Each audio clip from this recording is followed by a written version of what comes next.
Well, we just sang it. Great is the Lord. He is holy and just. By his power, we trust in his love. Great is the Lord. He is faithful and true. By his mercy, he proves he is love.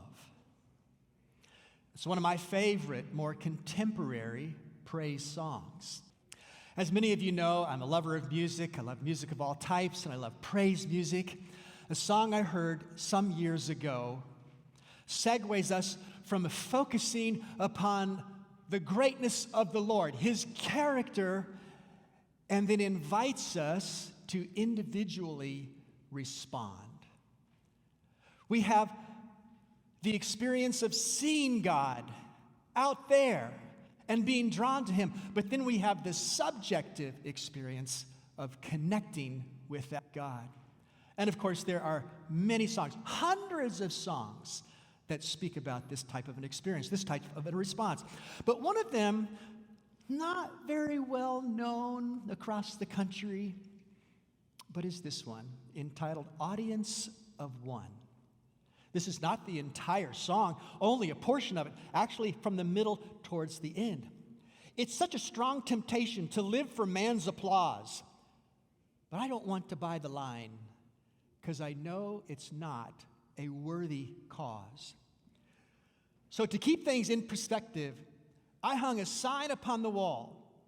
The sign is nothing special, but it really says it all. And the sign says, Audience of One. I'll be content to serve an audience of one. Only his approval counts when it's all said and done. And this is my prayer when the race is finally done. I want to hear, well done, from the audience of one. First heard that song probably around 2003, 2004. And perhaps the writer of that song actually got some of his wording from another person, Os Guinness. I live before the audience of one. For others I have nothing to gain, nothing to lose, nothing to prove. It's a singular experience with our God. Now, please don't misunderstand. I'm not discounting the fact that we need to connect and to relate and to be sensitive to our human interactions, but that which is primary, that which is most important, is our experience with our audience of one. In many ways, as we connect with the Bible, and specifically with the Hebrew prophets, we sense that they lived for the audience of one. The audience in Old Testament terms, in Hebrew terms, the audience of the one Yahweh, the personal covenant-keeping God. And because of their audience of one, they would impact the entire nation. Even though they would not be popular, their voice would give an influence towards the audience of one. The book of Hebrews in chapter 11 speaks about the great Hebrew personalities down through Hebrew history. And towards the end, kind of gives a summary statement about many others who are not specifically named. What more shall I say? We read in Hebrews 11. For the time would fail me to tell of the prophets who through faith subdued kingdoms, worked righteousness, obtained promises, stopped the mouths of lions. Who was that? Daniel? But did Daniel actually stop the mouth of a lion? No, it was God's angel, but the reference to the experience. Out of weakness were made strong, became valiant in battle, turned to flight the armies of aliens. Women received their dead raised to life again. Still, others had trial of mockings and scourgings. Yes, and of chains and imprisonment. They wandered about in sheepskins and goatskins, being destitute, afflicted, tormented, of whom the world was not worthy. And all these, having obtained a good testimony through faith, did not receive the promise, God having provided something better for us, that they should not be made perfect apart from us. Now, we don't have time to explore everything in that last little phrase, but they had not been made perfect apart from us. In other words, God's complete salvation plan will not be entirely, comprehensively, fully realized until the second coming of Jesus. And even then, during the 1,000 years, if you don't know what that refers to, you need to be listening at 10 o'clock on Saturday mornings right here, because that topic will come up at some point. And even then, after the 1,000 years, when the New Jerusalem, symbolizing God's people, comes down, adorned as a bride for her husband, and the earth is remade and renewed, and it will be completely realized. The prophet lived for an audience of one, affected the entire nation. And through that audience of one, the prophet invited others to experience revival. We just talked about revival for the last 2 Sabbaths. And though we are merging kind of back into your theme of relentless love, we're not leaving revival. We're combining the two. In our most recent studies, as we've been making this trek through the Old Testament, we've shared in the experience of Elijah, probably the most well-known Hebrew prophet in the Old Testament. And Elijah had a successor, a student, Elisha. And through these two individuals, revival came to those who were willing to receive it. Revival came to the nation of Israel. Now, when I say Israel, I invite you to go back. I think it was the first week in July in which Mark gave a presentation explaining how, after Solomon, the entire nation had a little bit of a rupture. And there were 10 tribes that went on their own, and the 2 southern tribes of Judah and Benjamin departed. Elijah and Elisha's ministry was primarily, actually exclusively, to the nation of Israel, those 10 northern tribes. Their names sound quite similar, don't they? Elijah, Elisha. And there are many similarities between them. Both are referred to as a man of God.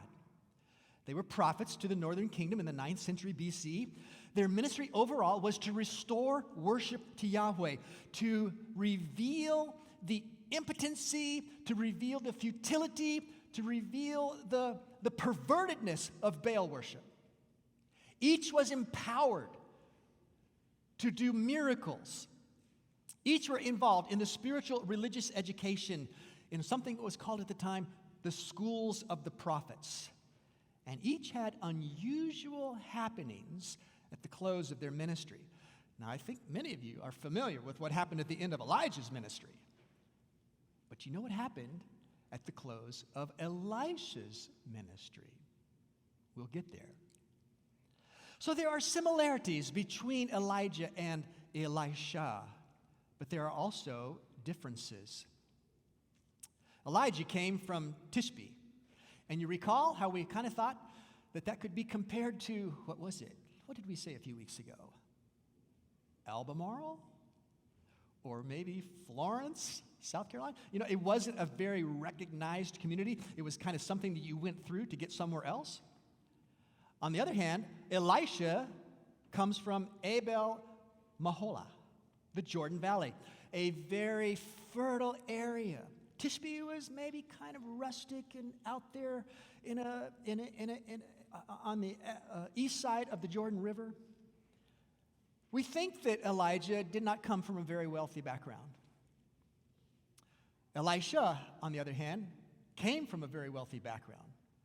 When he was called to leave his family, he was plowing with 12 yoke. He had a John Deere tractor and a half. And he had the Columbine, and he had all the equipment to do his farming in that day. Elijah is emotionally intense. Boy, you have to be intense when you're atop Mount Carmel and you're taunting the Baal god.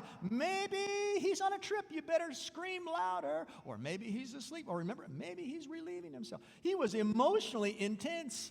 Not only could he be up, and in your face, he could also experience depression. Elisha, on the other hand, seems to be a little more even-tempered. He doesn't manifest great extremes in his temperament. Elijah is a dramatic loner. Elisha mingles with the people. Elijah is a prophet of fire, calling fire down on Mount Carmel. And another time as well. If you read 1 Kings, 2 Kings, it's actually chapter 1, on some military troops who came to get him. Read about it. Elisha is more of a prophet of peace, although he did have one that we'll get to. He did have one incident in which it was pretty intense. Elijah's name means Yahweh is my God. Elisha's name means God is salvation. Elijah has no predecessor. He just kind of drops in from out of nowhere. He responds to the immediate call of God, to him and him alone. Whereas on the other hand, Elisha is called to succeed Elijah, and so Elisha lives for a period of time in Elijah's shadow. And this is probably not all that important, but the Bible talks about it. Elijah was a hairy, rustic, rugged, field and stream kind of guy. Elisha, well, you know, I'm getting there. Donald's already there. The Bible says he was bald. And so there were a lot of differences between the two individuals as well. Bible scholars see Elijah actually kind of prefiguring John the Baptist. Just as Elijah was out in the wilderness and kind of a loner, so was John the Baptist. John the Baptist also had no fear about calling out the leaders of his day. Whereas Elisha is seemingly a prefigurement of the ministry of Jesus. We meet Elisha for the first time in 1 Kings chapter 19. Actually, we don't meet him. We meet him being referred to, in which instruction is given to Elijah that he is to go find Elisha, the son of Shaphat of Abel-Meholah, and you shall anoint him as prophet in your place. So revival began with Elijah atop Mount Carmel. But Elisha is chosen then, after that dramatic event, to carry forward the ministry of grace to a ruined nation. So Elijah finds Elisha, the son of Shaphat, who was plowing with 12 yoke of oxen before him, and he was with the 12. And then Elijah passed by him and threw his mantle on him. And he left the oxen and ran after Elijah and said, "Please, let me kiss my father and my mother, and then I will follow you." Elijah replies, "Go back. What have I done to you? I'm not the one that's calling you. God is the one that's calling. Yes, the call is coming through me, but the call is actually coming to you from God." Now, Elisha sensed this. He got it. Do you remember what God told Elijah when he was in the cave of depression? You're not the only one, Elijah. Remember? I have, how many was it? 7,000 in Israel who have not bent the knee to Baal? Well, one of those 7,000 was Elisha and his family. Who would not have already come into an awareness of what happened at Mount Carmel? So when Elisha sees Elijah coming by and he throws his mantle on him, he gets it. This is a call to prophetic ministry. So Elisha turned back from him and took a yoke of oxen and slaughtered them and boiled their flesh using the oxen's equipment and gave it to the people, and they ate. And then he arose and followed Elijah and became his servant.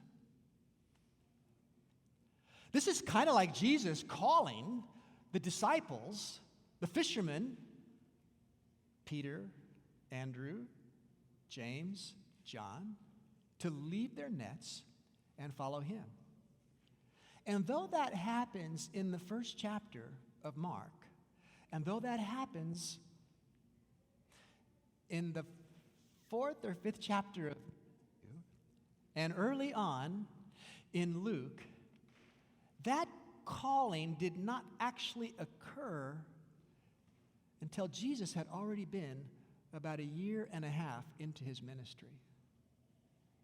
The disciples to be had already been exposed. They had already come to some kind of an awareness and conviction that this man Jesus is not just an ordinary person.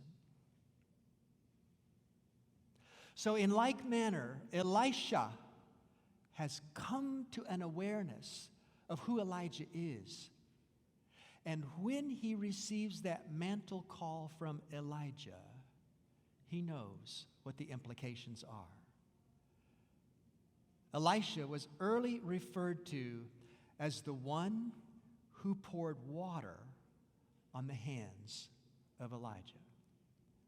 Called, yes, but initially not to anything comparatively great or significant. He was simply the assistant to the prophet. But as we come to 2 Kings chapter 2, the Bible tells us that it came to pass when the Lord was about to take Elijah up into heaven by a whirlwind, that what? That Elijah tells Elisha, I'm going to go to Gilgal, but you don't have to go with me. And Elisha says, oh, no. I'm going to go with you. I'm not going to leave you. And so they go to Gilgal. And then Elijah says, now I have to go to Bethel. But you don't have to go with me, Elisha. Oh, no. I'm going to go with you. And then I have to go to Jericho. You don't have to go with me. Oh, no. I'm going to go with you. It's kind of mysterious the way that the Bible unpacks this particular episode, the final episode, we should say, of the partnership, the mentor-mentee relationship between Elijah and Elisha. Somehow, it was general, well, maybe not general knowledge, but it's knowledgeable among a community that Elijah is going to go, he is going to be taken by God. Because as these two prophets visit these locations, the sons of the prophets, the schools of the prophets, talk to Elisha on the side and say, do you know that the Lord is going to take your master away? And Elisha goes, be quiet. Yes, I know. And somehow Elisha had come to, well, maybe it was more than just a passing interest, but he came to the conviction that there would be something significant for him to receive if he was actually with Elijah when this event was to take place. Now, maybe we're reading it too much to this, but maybe not. These three areas, Gilgal, Bethel, and Jericho, have significance in the history of Israel. Gilgal was that location at which the community of Israel, after they had come across the Jordan River, gathered. And there, that generation that had been born in the wilderness, they were circumcised at Gilgal. It was kind of a place of recommitment and renewal for the nation of Israel. Bethel reaches all the way back to Jacob, when he had left home because he was a liar and a cheater, deceived his father, angered his brother. God appeared to him there, showed him that ladder which reaches from earth to heaven, and angels descending up and down upon it. It was a place of grace. I, the Lord, am going to remain committed in my covenant relationship to you, Jacob, because I made promises to Abraham. And Jericho, Joshua fit the battle of Jericho, and the walls came a-tumbling down. So these three areas, Gilgal, Bethel, and Jericho, refer to the holiness of God, the grace of God, and the power of God.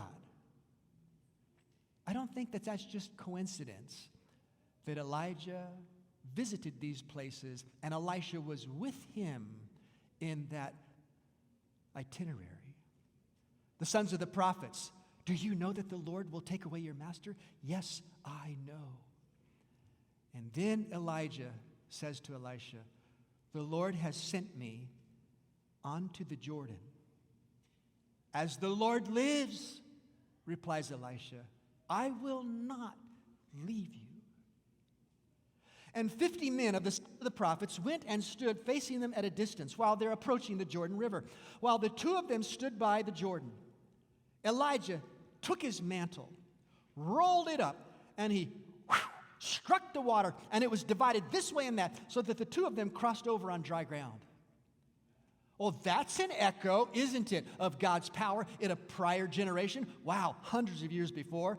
So it was when they had crossed over that Elijah said to Elisha, ask what may I do for you before I am taken away from you? And Elisha responds, please let a double portion of your spirit be upon me. One in-depth Bible scholar makes this observation about Elisha's response. He asked not for worldly honor or for a high place among the great men of earth. That which he craved was a large measure of the Spirit of God to bestow on him so freely upon the one about to be honored with translation. He knew that nothing but the Spirit which had rested upon Elijah could fit him to fill the place in Israel to which God had called him. And then it happened, as they continued on and talked, that suddenly a chariot of fire appeared with horses of fire and separated the two of them, and Elijah went up by a whirlwind into heaven. And I had this thought just now. Actually, there was a rapture that took place. He was taken out. And Elisha saw it, and he cried out, my father, the chariot of Israel and its horsemen. So he saw him no more. And he also took up the mantle of Elijah that had fallen from him, and he went back and stood by the bank of the Jordan. And then he took the mantle of Elijah that had fallen from him, and he struck the water, and he said, where is the Lord, the God of Elijah? And he also struck the water, and it was divided this way and that, and Elisha crossed over. And when the sons of the prophets who were from Jericho saw him, they said, the spirit of Elijah rests on Elisha. This was God's way of validating the ministry of Elisha for the future. Remember, Elijah was a larger-than-life character. But he's gone. And now it's yours, Elisha. Elijah is gone. well, what great thing is Elisha going to do now? 2 Kings chapter 2. Some residents from a local village come to Elisha and they say, please notice, the situation of this city is pleasant, but the water is bad and the ground is barren. Elisha replies, bring me a new bowl and put salt in it. So they brought it to him, and then he went out to the source of the water, and he cast the salt and said, thus says the Lord, I have healed this water. From it there shall be no more death or barrenness. So the water remains healed to this day, according to the word of Elisha which he spoke. Woohoo! We're going to dig a new well. Big deal. We're going to put a water purifier in the well. Big deal. It was a need. They had a need. They needed water. Just the basic necessities of life. And look at how the Bible actually refers to this. Thus says the Lord, I have healed this water. No. It's not me. I'm not doing it. It's the Lord who is healing the water. I'm just the spokesman. I'm just the instrument through which the Lord is doing his work in your behalf. Life, revival, has its source in God. Elisha simply serves as the connector to the life that resides in God. And this is true of revival. We mentioned this last week, was it? Maybe 2 weeks ago? Revival does not come to us innately. It is not something spontaneously that we are capable of. It only comes to us because God makes it happen. But we have to be willing to receive it and to embrace it. This particular ministry experience that we see from Elisha pre-echoes much of what we see in the ministry of Jesus. There's a summary statement about Jesus that's not found in Matthew, Mark, Luke, or John. It's actually in the book of Acts. In Acts 10:38, this is what we read. How God anointed Jesus of Nazareth with the Holy Spirit and with power, and he went about doing good and healing all who were oppressed by the devil, for God was with him. Now, Jesus performed miracles. Some of them stupendous, marvelous, like big wow factor miracles. But other times, his ministry was not quite as dynamic, such as, go your way. Your sins are forgiven you. Elisha was a man among the people, whereas Elijah is out in the wilderness and he only shows up for the big dramatic event. Elisha is with the people. Speaking of the ministry of Jesus, really kind of goes back to Elisha's ministry as well. But speaking of the ministry of Jesus, we read in the book Ministry of Healing that the Savior mingled with men as one who desired their good. He showed his sympathy for them. He ministered to their needs, and he won their confidence, and then he bade them follow me. Elisha did much of the same. He was rubbing shoulders with the people. All sorts of people will find out. Now, we do have one dramatic experience in Elisha's ministry. Early on, 2 Kings chapter 2, in fact, it's right after this healing of the waters story, that some young people, irreverent, rebellious, taunt Elisha, saying, Are you going to go up, you bald head? Are you going to go up, you bald head? Is God going to take you too? So Elisha turns around and he looks at them and pronounces a curse on them in the name of the Lord. And 2 female bears come out of the woods and mauled 42 youths. This was God's doing. All Elisha did was utter the words. God is the one who rounded up the bears and directed them to these disrespectful youth. This is not the first time, nor would it be the last, that God would do something dramatic in his community to bring clarity of thought to the entire community. You remember what happened with Aiken and the fall of Jericho. God said, don't take anything there. It's all mine. But Aiken violated that, and he lost his life because of it. When we come to the New Testament, the early church, there's this spirit of generosity. People are giving large sums of money. Barnabas sells some property and brings it to the apostles' feet and lays it before the feet because they were serving those who had need. And Ananias and Sapphira, well, you know, we want to get on the action. We want to make a contribution. So let's sell this property over here. And they sell it, and they well, you know, we could give this, but no. Let's back that up just a little bit. But they gave the impression that they were giving it all. And you know the story from Acts chapter 5. They fall down at the feet of the apostles.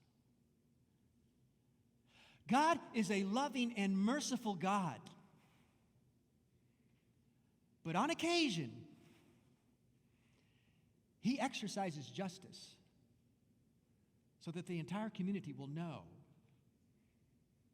Don't mess around with the prophet. Don't mess around with me.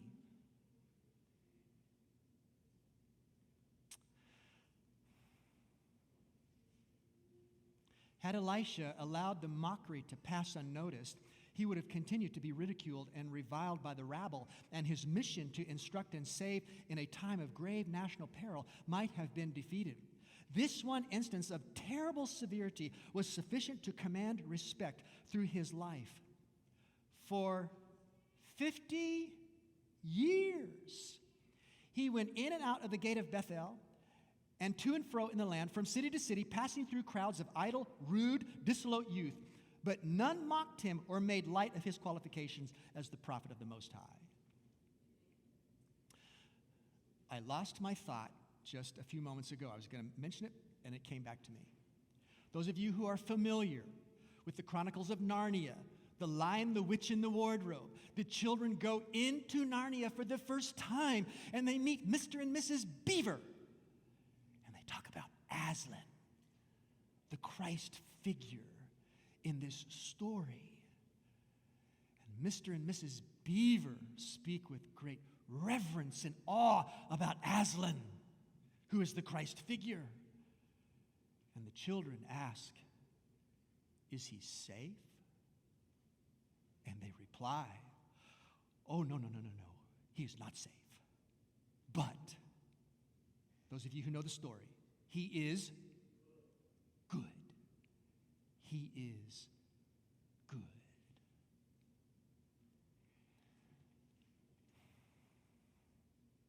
Elisha was one who mingled with the people, rubbed shoulders, all sorts of people.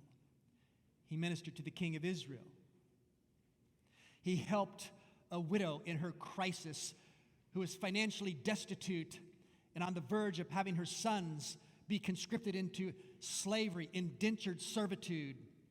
And the miracle of the oil that just would not stop, it poured into this vessel, and then this vessel, and then this vessel, and then this vessel, able to sell that oil and to pay off her debt. Elisha raises a dead boy. He feeds a multitude. He heals a leper. And we're going to go into detail about that next week. He recovers an axe head. Big deal. Just go to Lowe's and get a new one. But it was important to that young man. He was meeting the people where they were. He was showing his sympathy for them as we read. He was connecting with them in a relational way. And through that presence, it's called the ministry of presence, God was communicating that I am here for you. Get rid of Baal in your life. Get rid of compromise in your life. Get rid of that which does not honor me. Focus exclusively on me. I am your life giver. That was the ministry of Elisha. Now, as you see, there are 6 stories referred to on that slide. And that's just a sample. There are many others. We're going to look at one in a little bit of detail. 2 Kings chapter 6. Now the king of Syria was making war against Israel, and he consulted with his servants, saying, my camp will be in such and such a place. And the man of God, and who is that? It's Elisha, sent to the king of Israel, saying, beware that you do not pass this place, for the Syrians are coming down there. Thus he warned him, and he was watchful there, not just once or twice. So every time the king of Syria has a strategy in which to engage militarily and to defeat Israel, Elisha gives inside information about what's going on, and the king of Syria cannot fulfill his military plan. Therefore, the heart of the king of Syria was greatly troubled by this thing, and he called his servants and he said to them, will you not show me which of us is for the king of Israel? Like there's a snitch here somewhere. Somebody in my cabinet is tipping off the king of Israel. What is going on? One of you is a mole. And one of his servants said, none, my lord, O king. But Elisha the prophet, who is in Israel, tells the king of Israel the words that you speak in your bedroom. It's not us. It's Yahweh giving intelligence to Elisha. Now, this is just, I was going to say precious, but it's amazing. It's amazing. So the king of Syria says, well, go and see where he is, that I may send and get him. And it was told to him, saying, surely he is in Dothan. Don't you think that Elisha already knows that this is in development? Therefore, the king of Syria sent horses and chariots and a great army, and they came by night and surrounded the city as if they're going to be able to capture Elisha. Oh, we go back to this graphic. Is this like Dumb or Dumber? Here, Israel has been able to evade Syria, not once, not twice, but multiple times. And they're going to send a big army to capture Elisha and to bring him back. So the army comes to Dothan. And the Bible tells us that when the servant, the man of God, arose early and went out, there was an army surrounding the city with horses and chariots. And his servant said to him, alas, my master, what shall we do?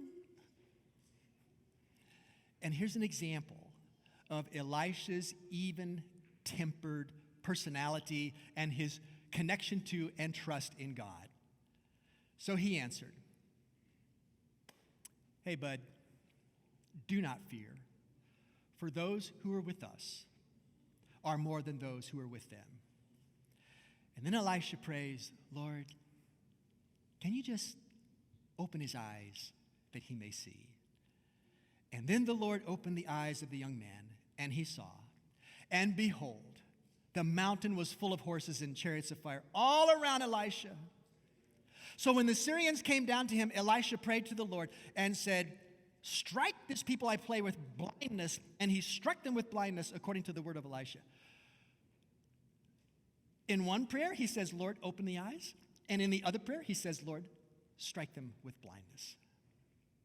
Now, you'd think, again, the king of Syria should have caught on to this. So the Syrian army is now compromised in their vision. We'll just say they're compromised in their vision. Whether they were totally blind, like I can't even see my hand in front of my face, I don't know. So they come down to get Elisha. And Elisha then meets them. And they're stumbling around, trying to figure out where they are. And he tells them, this is not the way, nor is this the city. Follow me, and I will bring you to the man whom you seek. Because they weren't really seeking Elisha. They were seeking to defeat the king of Israel. And so however he led them, whether they were just had a blurred vision to them or whatever it was, he led them to Samaria, some 10 to 12 miles away. So it was when they had come to Samaria that Elisha said, Lord, open the eyes of these men that they may see. And the Lord opened their eyes, and they saw, and they were inside Samaria. You have to be surprised here as a military regiment. And when the king of Israel saw them, he said to Elisha, my father, shall I kill them? Shall I kill them? But notice what he calls Elisha. What does he call him? My father. Who has the real authority? Who has the real influence in the nation? The prophet or the king? Even the king, compromised as he is, knows that God is with this man. Elisha responds, you shall not kill them. Would you kill those whom you have taken captive with your sword and your bow? Set food and water before them, that they may eat and drink and go to their master. And then he prepared a great feast for them. And after they ate and drank, he sent them away, and they went to their master. And that story closes off with this conclusion. So the bands of Syrian raiders came no more into the land of Israel. Well, for a while, that is, until the Syrians had a new king. This is just representative of multiple ministry experiences that Elisha had. The book Prophets and Kings gives this summary to the entire ministry of Elisha. The man of God continued labor from year to year, drawing close to the people in faithful ministry, and in times of crisis, standing by the side of kings as a wise counselor. The long years of idolatrous backsliding on the part of rulers and people had wrought their baleful work. The dark shadow of apostasy was still everywhere apparent. Yet here and there were those who had steadfastly refused to bow the knee to Baal. As Elisha continued his work of reform, many were reclaimed from heathenism. How many? Many were reclaimed from heathenism. And these learned to rejoice in the service of the true God. The prophet was cheered by these miracles of divine grace, and he was inspired with a great longing to reach all who were honest in heart. Wherever he was, he endeavored to be a teacher of righteousness. That's Elisha. That's Elisha, the revival man of God. God was in him and spoke through him, and for those who had openness to receive it, they experienced revival. Then Elisha died. and they buried him. Really, Lord? No spectacular event? I mean, Elijah, got raptured and went to heaven. You're not going to give Elisha some memorable, notable event with the closure of his ministry? 2 Kings chapter 13, we continue to read. Not at the time of Elisha's death immediately, but at some later time, the raiding bands of Moab invaded the land in the spring of the year. So it was as they were burying a man, and we don't know the man's name, but as they were in the process of burying a man, that suddenly they spied a band of raiders. They're on their way to some tomb, some cave to bury this man who had died from whatever cause he died. But they see coming over the hilltop, or maybe they can hear the sound of horses in the woods. I don't know. They sense that a band of raiders is coming, and they put the man in the tomb of Elisha. Here, we don't have time to go to our designated plot. We just got to put him in here fast, and we got to get out of here. And when the man was let down and touched the bones of Elisha, woohoo, he stood up on his feet. Just as Elijah had the unusual event of being raptured to heaven, not secretly, but in view of Elisha, Elisha himself has an unusual event connected to the closure of his ministry. He was so full of life, God was so full of life in him, when a dead person touched his body, came back to life. That's amazing. Elijah, Elisha served an audience of one. Only the approval of Yahweh counts. And when it's all said and done, this is my prayer when the race is finally done. I want to hear, well done, from the audience of one. I'm not a prophet. You're not a prophet. But God is calling you to be engaged in ministry. The mantle of ministry in your context is just as real for you as it was for Elisha. God seeks to have ongoing revival in each one of us individually and in our homes and in this church. And that revival can be realized as we stay connected and say, Lord, minister in me. I hear your call. Help me to stay connected to you, to trust you, and to be engaged in your kingdom work.